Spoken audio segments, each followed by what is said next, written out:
चलो बेटा करते हैं स्टार्ट। हाँ सारी क्लासें आएंगी आपकी, सारी की। हाँ डालेंगे, आज डालेंगे, सारी आ जाएगी क्लास, आप टेंशन मत लो। चलो बेटा, अपन अभी तक क्या पढ़ रहे थे?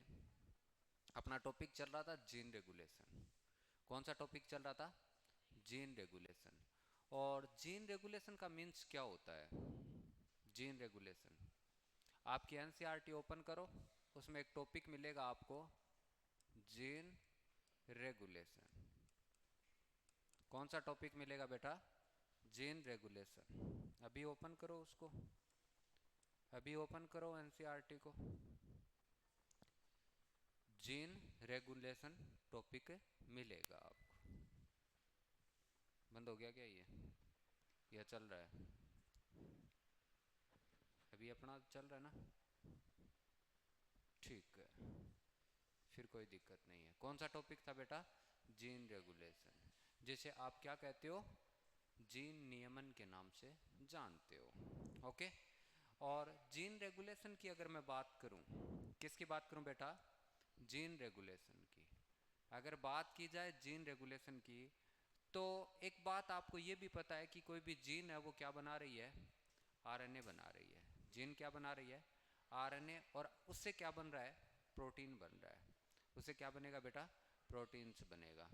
ये इतनी चीज़ें अपने को पता है। अपन ने ये देखा था कि फॉर एग्जाम्पल मैंने कल एक जीन बनाया था।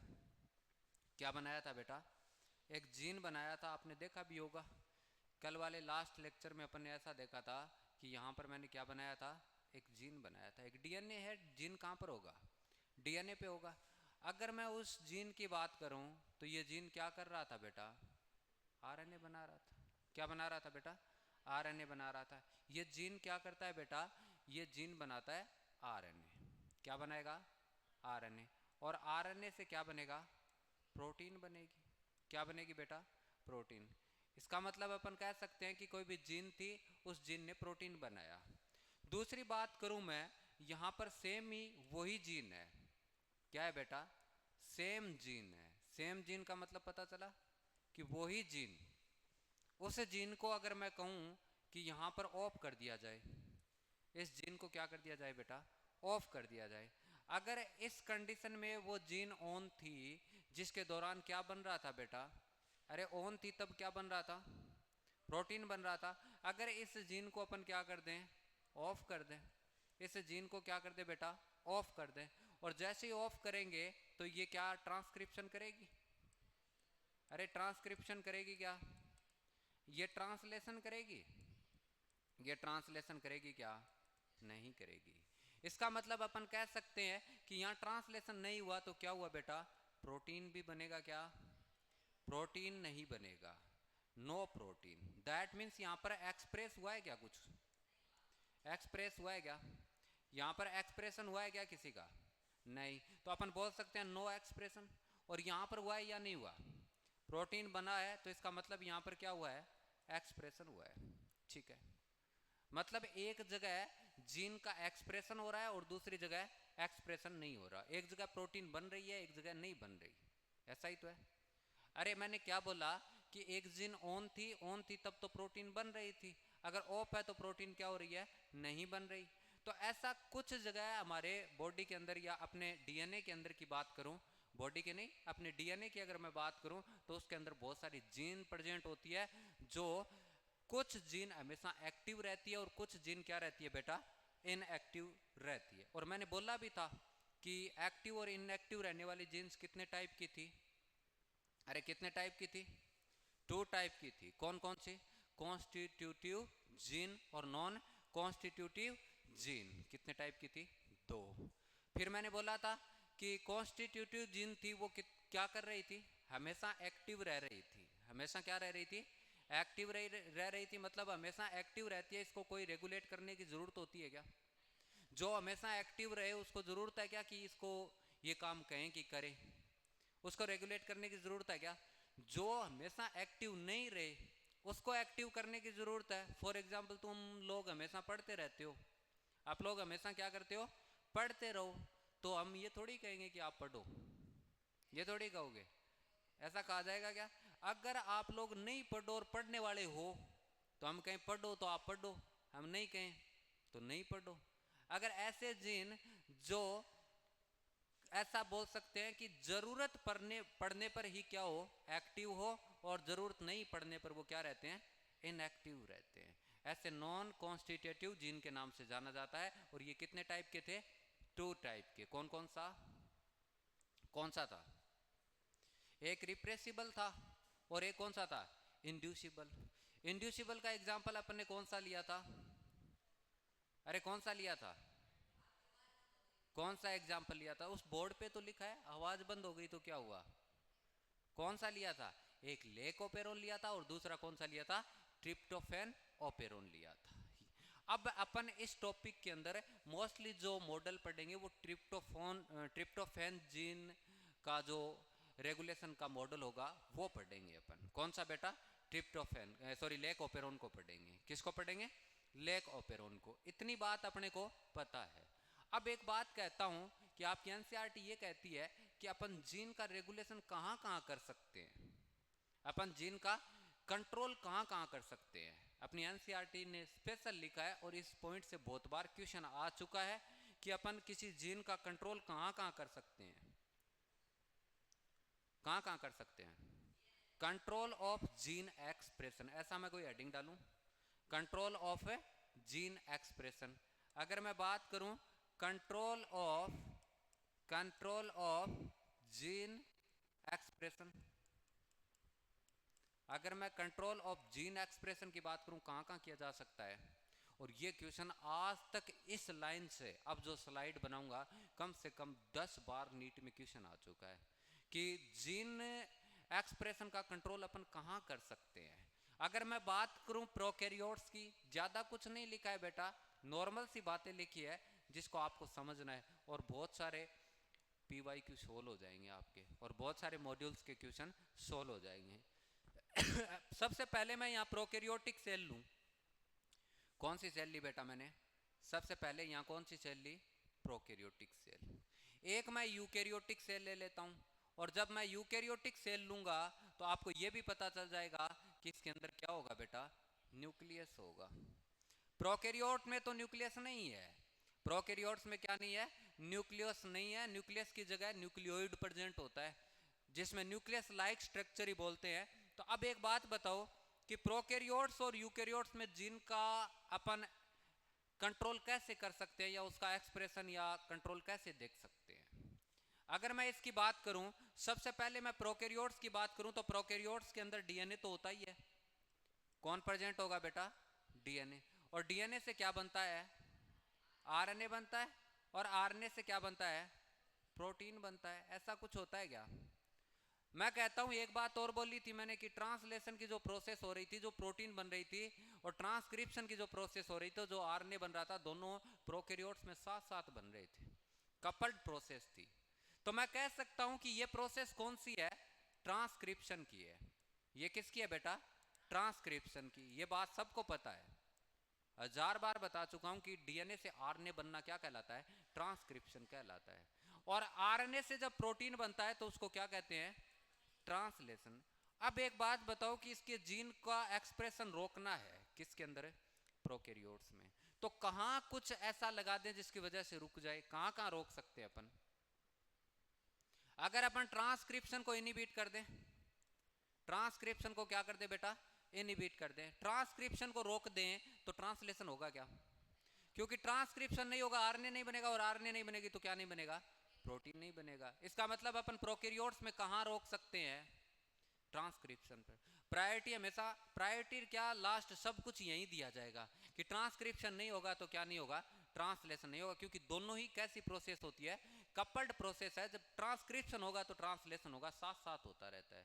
अगर बात करूं इन यूकैरियोट्स की, तो उसके अंदर क्या होता है बेटा? डीएनए होता है। उसके अंदर क्या होगा बेटा? डीएनए होगा। फॉर एग्जाम्पल मैंने डीएनए बनाया, डीएनए से क्या बनता है? कौन सा आरएनए बनता है बेटा? कौन सा आरएनए बनेगा? HNRNA। ऐसा ही तो बनेगा ना। और HNRNA से क्या बनता है? अरे कौन सा आरएनए बनेगा? ये 5 प्राइम, तो ये कौन सा? 3 प्राइम। और यहां पर जो आरएनए बनेगा वो कौन सा होगा? बनेगा बेटा ये 5 प्राइम और ये 3 प्राइम। कौन सा आरएनए? एमआरएनए। ऐसा हुआ। अब दूसरी बात, ये एमआरएनए यहां से ट्रांसफर हो जाएगा। अरे क्या होगा यहां पर? यहां से ट्रांसफर होगा एमआरएनए, यहां से क्या होगा? ट्रांसफर होगा या ट्रांसलोकेटेड होगा। और जैसे ही ऐसा होगा तो यहां एमआरएनए आ जाएगा। और एमआरएनए कहां पर आया? अरे किस में आया? साइटोप्लाज्म में। और साइटोप्लाज्म में आने के बाद में ये क्या बनाता है? अरे क्या बनाता है? प्रोटीन। तो कौन सी प्रोसेस होती है? ट्रांसलेशन होती है ना। ये बात तुमको पता है? यहां क्या क्या प्रोसेस हुई है? ट्रांसक्रिप्शन। मैं इतना टाइम इसलिए दे रहा हूं कि यहां से क्वेश्चन आया हुआ है। ट्रांसक्रिप्शन। यहां कौन सा हुआ है? अरे क्या हुआ है? स्प्लाइसिंग हुआ है। और यहां से ट्रांसफर हुआ है या ट्रांसलोकेशन हुआ है। और क्या हुआ है यहां पर? अरे यहां पर ये क्या हुआ? ट्रांसलेशन। ऐसा प्रोसेस मैं लिखूं, यहां पर कौन सी प्रोसेस हो गई बेटा? ट्रांसलेशन हो गई। अब ये बताओ कि इसमें कहां कहां रोक सकते हैं अपन जीन बनना? कहां कहां रोक सकते हैं? पहला तो इसका प्रोसेस आएगा कि इसको कहां रोक दिया जाए? ट्रांसक्रिप्शन के अंदर। दूसरा प्रोसेस कहां आएगा?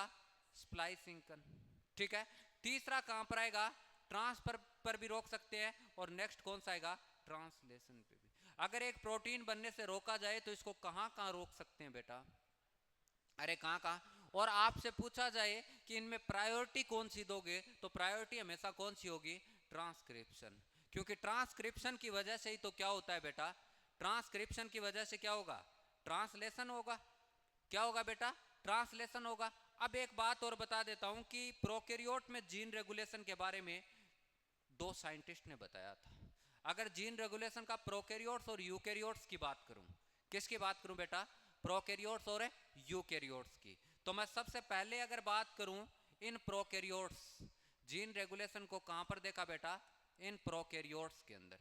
अगर जीन रेगुलेशन को अगर प्रोकैरियोट्स या प्रोकैरियोटिक कोशिका के अंदर देखा जाए तो कहां होता है और किस साइंटिस्ट ने बताया था, यह बात अपने को जाननी है।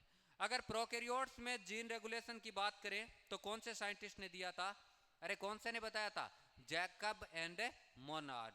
तो मैं कह सकता हूं प्रोकैरियोट्स में जीन रेगुलेशन की बात करें, जीन रेगुलेशन की बात करें, किसकी बात करें बेटा? इन प्रोकैरियोट्स में जीन रेगुलेशन गिवन बाय, ऐसा लिख सकता हूं मैं, गिवन बाय। अब 2 साइंटिस्ट आए थे, आपकी एनसीईआरटी बोलती है। एक तो कौन सा आता है? जैकब एंड कौन सा बेटा? मोनार्ड। दूसरा कौन सा आएगा? जैकब और मोनार्ड। ये क्वेश्चन नीट में पूछा जा सकता है। साइंटिस्ट का नाम है लेकिन इसे क्वेश्चन पूछा जा सकता है। अब दूसरी बात, ये जैकब और मोनार्ड कहां पर काम किया करते थे? बता सकते हो क्या? घर पे किया करते थे?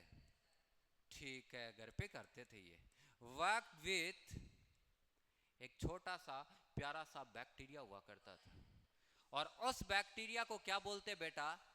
E coli. जिसकी सबसे ज्यादा, ऐसा मान सकते हैं, लोगों ने इस पे एक्सपेरिमेंट किया था। बहुत सारे। आता वही साइंटिस्ट किस पे किया करता था? एमबीआई में तो मोस्टली कौन था? E coli. सबसे बेचारा यही था। कौन सा था? ई कोलाई था। और इस ई कोलाई पे काम किया था। किस पे काम कर रहा था बेटा? अरे किस पे काम कर रहा था? E coli. और ऐसा कर रहा था और जिसकी वजह से अपन कह सकते हैं इन जीन रेगुलेशन के बारे में एक मॉडल दिया। और उस मॉडल को क्या नाम दिया बेटा? Operon model. क्या नाम दिया बेटा? ई कोलाई पे काम कर रहा था, जीन रेगुलेशन के बारे में बताया और उन्होंने एक मॉडल दिया। और उस मॉडल को क्या नाम दिया था बेटा? अरे कौन सा मॉडल दिया था? अब ओपेरॉन का मतलब क्या होता है? ओपेरॉन का मींस क्या होगा?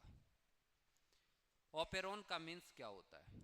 याद रखिएगा, ओपेरॉन का ये जो ओपेरॉन वर्ड है वो ओपेरा से लिया गया है। ओपेरा। ओपेरा नाम सुना है क्या? गूगल को बोलते हैं? ऐसा तो नहीं सुना मैंने तो कभी। ओपेरा किसे कहते हैं? ओपेरा जो वर्ड है वो एक म्यूजिक सिस्टम से लिया गया है।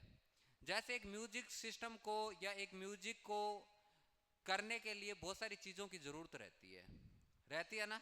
हारमोनियम अलग होता है, और क्या क्या होता है? तबला अलग होता है, और कौन सा, और क्या होता है उसके साथ? जिस तरह से एक म्यूजिकल या म्यूजिक सिस्टम को बनाने के लिए बहुत सारे इंस्ट्रूमेंट की जरूरत तो रहती है, हर एक की जरूरत होती है। कोई हारमोनियम बजा रहा होता है, कोई गा रहा होता है, कोई तबला बजा रहा होता है, कोई ढोल बजा रहा होता है, और कोई कुछ बजा रहा होता है, ऐसे चलता है। और तभी एक म्यूजिक क्रिएट होता है। उसी तरह से बहुत सारी जीन मिलकर एक यूनिट बनाती है। उसी तरह से क्या करती है बेटा, बहुत सारी जीन मिलकर एक साथ काम करती है। क्या करती है बेटा, बहुत सारी जीन मिलकर, या ऐसा बोल सकते हैं बहुत सारी जीन की यूनिट, जीन ऐसा बोल सकते हैं, जीन मिलकर एक यूनिट बनाती है, और ये यूनिट एक साथ काम करेगी और किसका रेगुलेशन कर पाएगी बेटा, जीन का रेगुलेशन कर पाएगी। तो मैं कह सकता हूं कि इन साइंटिस्ट ने किस पे काम किया था, ई कोलाई पे किया था। किस पे काम किया था बेटा, ई कोलाई पे। ई कोलाई का मतलब आप सब जानते हो, उसे क्या कहते हैं, इस्चेरिया कोलाई के नाम से। ई कोलाई को किस नाम से जाना जाता है बेटा, इस्चेरिया कोलाई के नाम से जाना जाता है। तो आपसे कभी कोई पूछे कि ओपेरोन का मीन्स क्या होता है, या ओपेरोन मॉडल का मीन्स क्या होता है, तो आप यही बताओगे कि group of gene with related function. एक जीन का ग्रुप है और वो आपस में अपना काम कर रहे हैं और act as regulatory unit called operon. मतलब एक रेगुलेटरी यूनिट की तरह बहुत सारी जीन मिलकर एक काम करती है, उसे ओपेरोन कहते हैं। किस नाम से कहते हैं जानते हैं बेटा, ओपेरोन। ये बात करने के बाद में ओपेरोन की बात करें तो इसके टाइप्स कितने हैं, एनसीईआरटी ने साफ साफ लिखा है। ओपेरोन कितने टाइप्स के हैं, इसको एनसीईआरटी ने अच्छे से लिखा है, तो आपको याद रखना है। टाइप्स ऑफ ओपेरोन, इसको याद रखना है। एनसीईआरटी जब लिखती है इसका मतलब इंपॉर्टेंट है। ठीक है बेटा। टाइप्स ऑफ ओपेरोन की बात करें, ओपेरोन के टाइप्स की बात की जाए बेटा, तो वो बहुत सारे टाइप का होता है। ओपेरोन के टाइप्स की बात करें तो वो बहुत सारे टाइप का होता है, जिसमें आपकी एनसीईआरटी ने दे रखा है एक लेक ओपेरोन। सबसे फर्स्ट जो एग्जांपल है वो कौन सा है बेटा, अरे कौन सा है, लेक ओपेरोन। दूसरा टीआरपी ओपेरोन, ट्रिप्टोफान ओपेरोन बोलते हैं। पहला कौन सा होगा बेटा, अरे पहला कौन सा होगा, लेक ओपेरोन। तो सबसे पहला ओपेरोन का डिस्कस करता हूं मैं। सबसे पहला कौन सा होगा, सेकंड कौन सा होगा, थर्ड कौन सा होगा, फोर्थ कौन सा होगा, फिफ्थ कौन सा होगा। जिसमें फर्स्ट जो ओपेरोन आता है बेटा, जिसमें कौन सा ओपेरोन की बात करेंगे, फर्स्ट ओपेरोन की मैं बात करूंगा तो फर्स्ट आता है कौन सा, लेक ओपेरोन।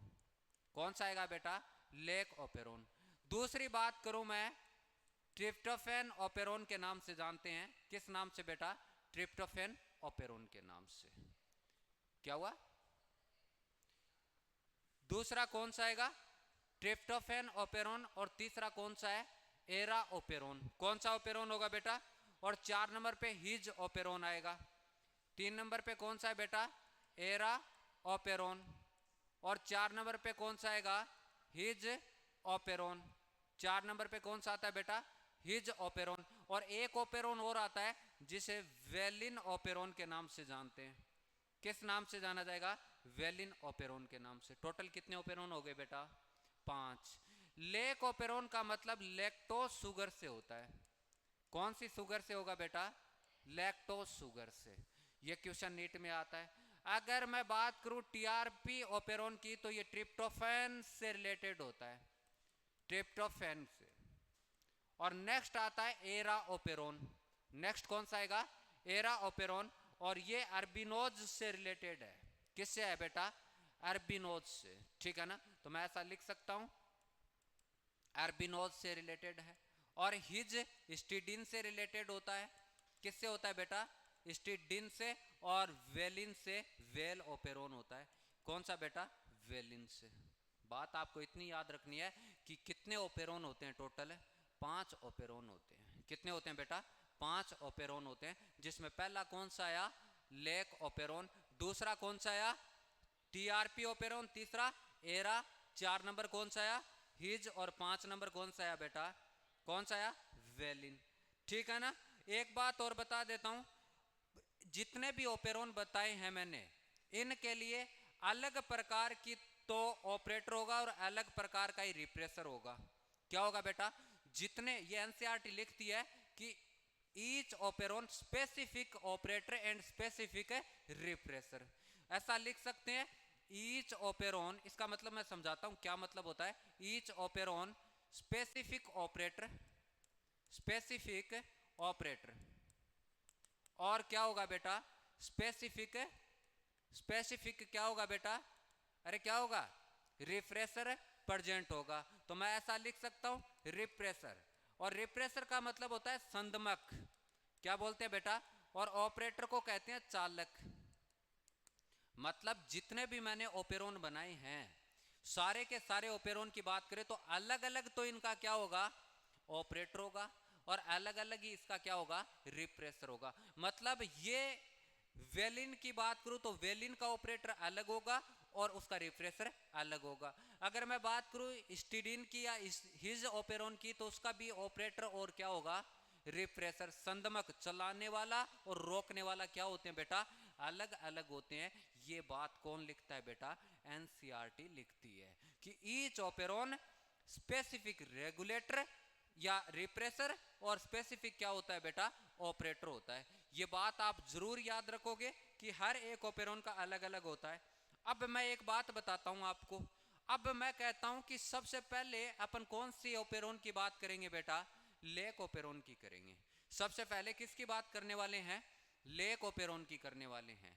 तो क्योंकि अपनी एनसीईआरटी में मॉडल कौन सा दिया गया है लेक ऑपेरॉन का ही दिया गया है। किसका दिया गया है बेटा लेक ऑपेरॉन का। और इसको समझने के लिए इसकी एक बात मैं बता देता हूं, ये रिलेटेड टू लैक्टोज कैटाबोलिज्म से है। इसका मतलब क्या होता है ऐसा लिख देता हूं रिलेटेड टू लैक्टोज, नाम सुना है क्या, अरे नाम सुना है क्या। और लैक्टोज कैटाबोलिज्म का मतलब क्या होता है, कैटाबोलिज्म का मीन्स क्या होगा बता सकते हो, ब्रेक होना। Anabolism, metabolism, catabolism. एनाबोलिज्म में जुड़ता है और कैटाबोलिज्म में टूटता है। कैटाबोलिज्म में क्या होगा बेटा टूटेगा और एनाबोलिज्म में क्या होगा जुड़ेगा। अब एक बात मैं ये भी बताना चाहता हूं कि इसके अंदर मैंने लैक्टोज वर्ड लिया। आपने सुना भी होगा जब आप कभी कार्बोहाइड्रेट पढ़ रहे होंगे तो कार्बोहाइड्रेट 2 टाइप के पढ़ रहे थे या 3 टाइप के, 3 टाइप्स के होते हैं मोनोसैकेराइड, ओलिगोसैकेराइड और कौन सा पॉलीसैकेराइड। तो आपको यह भी पता होना चाहिए कि यहां पर लैक्टोज वर्ड लिया है, लैक्टोज मोनोसैकेराइड है या ओलिगोसैकेराइड है या पॉलीसैकेराइड है बता सकते हो, अरे बता सकते हो। मैं कहता हूं लैक्टोज को बीटा ग्लेक्टोसाइड के नाम से भी जाना जाता है। किस नाम से जाना जाता है बेटा किस नाम से जानते हैं, अरे किस नाम से जानते हैं बीटा ग्लेक्टोसाइड के नाम से। किसको किसको बेटा लैक्टोज को। और ये लैक्टोज 2 मोनोसैकेराइड यूनिट से मिलकर बना होता है जिसमें पहला तो आता है ग्लूकोज, कौन सा आता है बेटा ग्लूकोज, और दूसरा कौन सा आता है ग्लैक्टोज, दूसरा कौन सा आएगा ग्लैक्टोज। अरे मैं कहता हूं कि एक ग्लूकोज है और दूसरा ग्लैक्टोज है और दोनों ने मिलकर क्या बना दिया लैक्टोज बना दिया। क्या बनाया बेटा लैक्टोज। ये कंसेप्ट क्लियर करना, यहां से क्वेश्चन आते हैं। और जैसे इन्होंने लैक्टोज बनाया है तो लैक्टोज का सेकंड नेम अभी बताया था, क्या नाम है, अरे क्या नाम है बीटा ग्लेक्टोसाइड। इसको क्या बोलते हैं मैं आगे पूछूंगा, इसको क्या बोला जाता है बीटा ग्लेक्टोसाइड के नाम से जाना जाता है। किसको बेटा, अरे किसको जाना जाता है, अरे किसको जाना जाएगा। और मैं एक बात और बता देता हूं कि ऐसा भी बोलते हैं कि जब ग्लूकोज और ग्लैक्टोज आपस में जुड़ते हैं तो इनके बीच में बॉन्डिंग होती है। इनके बीच में क्या होती है बेटा बॉन्डिंग होती है, और वो जो बॉन्डिंग होती है उसे ग्लाइकोसाइड बॉन्ड कहते हैं। किस नाम से जानते हैं, यहां पर जो इनके बीच में बॉन्ड बनेगा उस बॉन्ड को क्या बोलते हैं, अरे क्या बोलते हैं ग्लाइकोसाइड बॉन्ड, याद रखिएगा। और इनको ब्रेक करने के लिए एक एंजाइम भी काम करता है बेटा। इनको ब्रेक करने के लिए क्या करता है बेटा एक एंजाइम काम करता है, और उस एंजाइम का नाम क्या है बेटा बीटा ग्लेक्टोसाइडेज। तो मैं ऐसा लिख सकता हूं इनको ब्रेक करने के लिए यहां पर कौन आएगा एक एंजाइम आएगा, और उस एंजाइम को क्या बोलते हैं बेटा, अरे क्या करना है यहां इनको अपन ऐसा कह सकते हैं कि लैक्टोज है। ये क्या है लैक्टोज, मैंने बताया कि इन दोनों के जुड़ने से बनता है, और ये लैक्टोज है, इसको ब्रेक करना है अपने को। अगर ब्रेक करना है तो कौन सा एंजाइम चाहिएगा अपने को बीटा ग्लेक्टोसाइडेज। कौन सा बेटा, अरे कौन सा आएगा बीटा ग्लेक्टो साइडेज एंजाइम आएगा और ये एंजाइम किस में कन्वर्ट कर देगा, ग्लूकोज और किस में, अरे किस में, लैक्टोज में। क्यों किया इसने, क्योंकि अगर ये ब्रेक होता है तो किस में, ग्लैक्टोज में कन्वर्ट कर देगा। और ये ग्लैक्टोज में कन्वर्ट करेगा तो यहां जब बॉन्ड की ब्रेकिंग होती है, जब कुछ टूटता है तो क्या मिलता है, अरे क्या मिलता है, एनर्जी मिलती है। क्या मिलती है बेटा, अरे क्या मिलेगी, एनर्जी मिलेगी, ऊर्जा मिलती है। क्या मिलेगी, ऊर्जा। तो आपको पता चला लेक ओपेरोन का मतलब क्या है। लेक ओपेरोन किससे रिलेटेड है बेटा, लैक्टोज कैटाबोलिज्म से। या कैटाबोलिज्म का मतलब आप जानते हो, टूट रहा है। अगर मैं ऐसा कहूं कि ये ग्लूकोज और ग्लैक्टोज है, इनके बीच में कौन सा बॉन्ड बना हुआ है, ग्लाइकोसाइड बॉन्ड है, जिसकी वजह से क्या बना है, लैक्टोज है। और ये लैक्टोज को किस नाम से जानते हैं, बीटा ग्लैक्टोसाइड के नाम से भी जाना जाता है। और ये बीटा ग्लैक्टोसाइडेज एंजाइम की प्रेजेंस में ब्रेक होता है तो किस में कन्वर्ट हो जाता है, ग्लूकोज और ग्लैक्टोज में। और ग्लूकोज और ग्लैक्टोज जब ब्रेक होता है तो क्या मिलती है, एनर्जी मिलती है। तो मतलब यहाँ क्या हो रहा है, कैटाबोलिज्म हो रहा है। अरे किस नाम से जानते हैं, कैटाबोलिज्म के नाम से। बात समझ में आई कि एक्चुअल में लैक्टोज का मतलब क्या होता है और लेक ओपेरोन का मतलब क्या होता है। अब मैं एक बात कहता हूं कि अब अपने को एक टॉपिक देखने को मिलेगा कि लेक ओपेरोन के अंदर जीन कौन कौन सी होती है। अपने को पता भी होना चाहिए कि जीन ऑफ लेक ओपेरोन, ऐसा लिखूं, जीन ऑफ लेक ओपेरोन, मतलब lake operon model gene regulation के लिए तो दिया गया है, तो उसके ऊपर क्या होना चाहिए, जीन होना चाहिए। क्या होना चाहिए बेटा, अरे क्या होना चाहिए, जीन होना चाहिए। और इस जीन की बात करें तो कौन कौन से जीन होते हैं और क्या होता है इसके अंदर। मैं यहां पर एक लेक ओपेरोन को बना रहा हूं। यहां पर मैंने किसको बनाया बेटा, एक लेक ओपेरोन को बनाया है। इधर मैं किसको बना रहा हूं, आपकी एनसीईआरटी ने भी बनाया है और अपन भी बनाएंगे। मैं कहता हूं एक यहां पर एक स्ट्रक्चर प्रेजेंट होती है, एक जीन होगी यहां पर और एक यहां पर होगी, इस तरह से, ठीक है, यहां पर भी होगी, ओके। और मैं कहता हूं यहां पर भी होती है, ठीक है, और यहां पर भी होती है, और यहां पर भी होगी, और यहां पर भी होगी। याद रखिए बहुत सारी जीन आती है। यहां पर ऑपरेटर है, यहां पर एक जीन है जिसे आई जीन के नाम से जानते हैं। किस नाम से जानते हैं बेटा, आई जीन के नाम से। मैं कहता हूं उसके बाद में यहां पर प्रमोटर आ जाएगा और फिर एक और ऑपरेटर आ जाएगा, ठीक है। इस जीन का ऑपरेटर ये है और यहां पर अलग जीन के ऑपरेटर मिलेंगे। और फिर 3 जीन आती है यहां पर, जेड वाई ए। कितनी जीन आएगी बेटा, अरे किस नाम से जानते हैं, 3 जीन के नाम से जानते हैं। आपकी एनसीईआरटी ऐसे ही बनाती है। अरे ये आई जीन होती है, इस जीन को रेगुलेटरी जीन के नाम से जानते हैं। इस जीन को किस नाम से जानेंगे बेटा, अरे किस नाम से, रेगुलेटरी जीन। ऐसा लिखूं कोई दिक्कत, रेगुलेटरी जीन। और इस जीन को इनहिबिटरी के नाम से भी जाना जाता है। किस नाम से जानते हैं बेटा, इनहिबिटरी जीन। आई जीन को किस किस नाम से जाना जाएगा, रेगुलेटरी जीन और कौन सी बेटा, अरे कौन सी जीन बेटा, इनहिबिटरी जीन। अगर मैं प्रमोटर की बात करूं तो क्या होता है बताओ, प्रमोटर क्या होता है, प्रमोटर का क्या काम था, अपन पढ़ के आए हैं, ट्रांसक्रिप्शन पढ़ा था, बताओ प्रमोटर क्या कर रहा था, प्रमोटर पर क्या कुछ हो रहा था, बता दो। अरे प्रमोटर पर क्या हो रहा था, बता सकते हो, प्रमोटर पे क्या हो रहा था। मैंने बताया था कि प्रमोटर का क्या काम होता है, टर्मिनेटर का क्या काम होता है। ट्रांसक्रिप्शन जब स्टार्ट हुआ था तो प्रमोटर क्या कर रहा था, बता दो जल्दी बता दो, प्रमोटर क्या कर रहा था। आरएनए पॉलीमरेज बाइंडिंग साइट थी। कैसी साइट थी, जिसके ऊपर कौन जुड़ रहा था बेटा, अरे कौन जुड़ रहा था। इसका मतलब यहां पर मैं क्या लिखूं बेटा, प्रमोटर की बात करूं तो क्या लिखूं, यहां पर है क्या लिखना है, RNA polymerase, RNA polymerase binding site, ऐसा लिखूं कोई दिक्कत। मतलब इस पे कौन बाइंड हो रहा था आकर, अरे कौन बाइंड होता है, आरएनए पॉलीमरेज। किस पे होता है बेटा, अरे किस पे होता है। और ऑपरेटर की मैं बात करूं, यहां ओ का मतलब क्या है बेटा, अरे ओ का मतलब क्या होता है, यहां पर ओ का मतलब है ऑपरेटर। और ऑपरेटर की बात करें तो ये क्या होगा, ऑपरेटर की बात करें तो बता सकते हो? यहां पर मोस्टली एक काम होता है जिसे बोलते हैं रिप्रेसर प्रोटीन बाइंडिंग साइट। किस नाम से जानते हैं बेटा? किस नाम से जानते हैं? Repressor protein protein binding site. Protein binding site मतलब ये जो रिप्रेसर जीन होता है वो क्या बनाता है बेटा? रिप्रेसर प्रोटीन बनाता है। क्या बनाता है बेटा?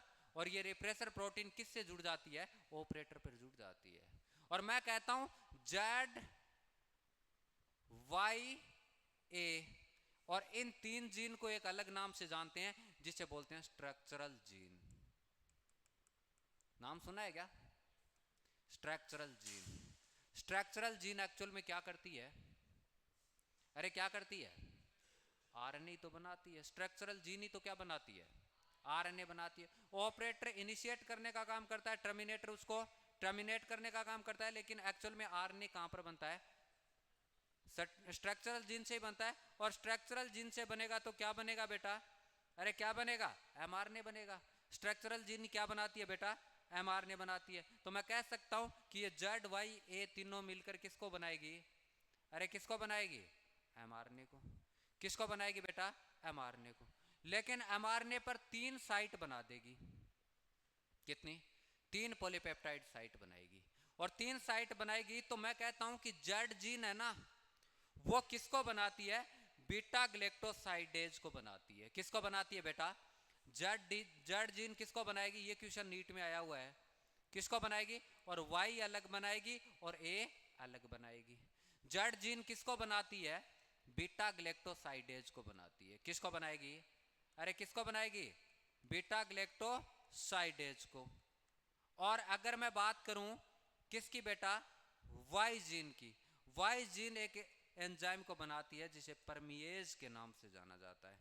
किस नाम से जानते बेटा? परमिएज। जेड किसको बना रहा है? Beta galactosidase. और वाई किसको बना रहा है? परमिएज। और अगर मैं ए की बात करूं तो ये ट्रांस एसिटाइल को बनाता है। किसको बनाता है बेटा? अरे किसको बनाता है? Trans acetyl co. याद रखिएगा ये किसको बनाएगा? Trans acetyl co. मैंने क्या बोला है अभी तक? अभी तक मैंने क्या बताया है कि gene of lake operon. Lake operon पर जीन कौन कौन सी होती है? तो मैंने यहां पर एक लेक ओपेरोन को बनाया जिसके ऊपर सबसे पहली जीन मैंने कौन सी बनाई है? Regulatory gene. और इससे क्या बोलते हैं? इनहिबिटरी जीन के नाम से जानते हैं। मतलब ये कैसी जीन है बेटा? कैसी जीन है? इनहिबिट का मतलब क्या होता है? संदमक। एनसीईआरटी लिखती है इसको हिंदी में, संदमक। अरे ऑपरेटर को क्या कहते हैं? चालक कहते हैं क्या? ऑपरेटर को क्या कहते हैं? चालक कहते हैं। और इसके ऊपर कौन आकर जुड़ता है? अरे कौन जुड़ता है? रिप्रेसर प्रोटीन बाइंडिंग साइट होती है। इसका मतलब इस इनहिबिटरी जीन ने आगे चलकर प्रोटीन बनाना है, या रेगुलेटरी जीन क्या करती है? आगे प्रोटीन बनाती है और ऐसे करके रिप्रेसर प्रोटीन बनाएगी और किस पे आके जुड़ेगा? ऑपरेटर पे। जिसकी वजह से प्रमोटर आगे नहीं आ पाएगा। और प्रमोटर आगे नहीं आएगा तो यहां पर जेड वाई ए किसको नहीं बना पाएगी? बीटा ग्लेक्टोसाइडेज को। और किसको? परमिएज को, ट्रांस एसिटिलेज को। एमआरएनए नहीं बनेगा। और एमआरएनए नहीं बनेगा तो क्या नहीं बनेगा? प्रोटीन नहीं बनेगा। इसका मतलब आई जीन का काम क्या होता है? प्रोटीन बनाने से रोकने का। किसका काम होता है? अगर यहां पर इस प्रोटीन को, या इस अपन ऐसा कह सकते हैं इस एमआरएनए या प्रोटीन को रोक दिया जाए तो वो कहां पर नहीं बाइंड हो पाएगा? ऑपरेटर पे। और ऑपरेटर पे नहीं होगा तो प्रमोटर अपना काम अच्छे से करेगा। क्या बनाएगा? एमआरएनए। एमआरएनए से क्या बनेगा? प्रोटीन। तभी तो ऐसा बोला जाता है कि लैक ओपेरोन होता है ना, लैक ओपेरोन। लैक ओपेरोन हमेशा नॉर्मली कहां क्या रहता है? ऑफ रहता है। लेकिन उसको एक्टिव करेंगे तो क्या होगा? ऑन हो जाएगा। और नॉर्मली ऑफ रहता है तो वो कौन सा जीन होता है? नॉर्मली ऑफ रहे तो इंड्यूजिबल होगा या कौन सा होगा? अरे कौन सा होगा? बता दो, बता दो कौन सा होगा? अगर जनरली ऑफ रहता है, एग्जांपल कौन सा लिया था अपन ने लैक ओपेरोन का? अरे लैक ओपेरोन का कौन सा एग्जांपल लिया था? बता सकते हो? और इसमें आप एक बात और याद रखना कि बीटा ग्लेक्टोसाइडेज जो एंजाइम होता है ना, कौन सा एंजाइम बेटा? Beta galactosidase. ये बीटा ग्लेक्टोसाइडेज एंजाइम होता है, इसका मींस एक ही काम होता है, ब्रेक डाउन ऑफ लैक्टोज किसको ब्रेक डाउन करेगा बेटा? अरे किसको ब्रेक डाउन करेगा? लैक्टोज को ब्रेक डाउन करेगा तो क्या किस में कन्वर्ट होगा? अरे किस में कन्वर्ट होगा? ग्लूकोज और, अरे किस में होगा? ग्लूकोज और किस में? ग्लैक्टोज में। किस में कन्वर्ट होगा? ग्लूकोज और ग्लैक्टोज में। ओके, तो ये अपन ने देखने की कोशिश की कि जीन कौन कौन से होते हैं लेक ओपेरोन में। लेक ओपेरोन के अंदर जीन कौन कौन से होते हैं, ठीक है ना। चलो अपना टाइम हो चुका है क्लास का, इतना ही करेंगे।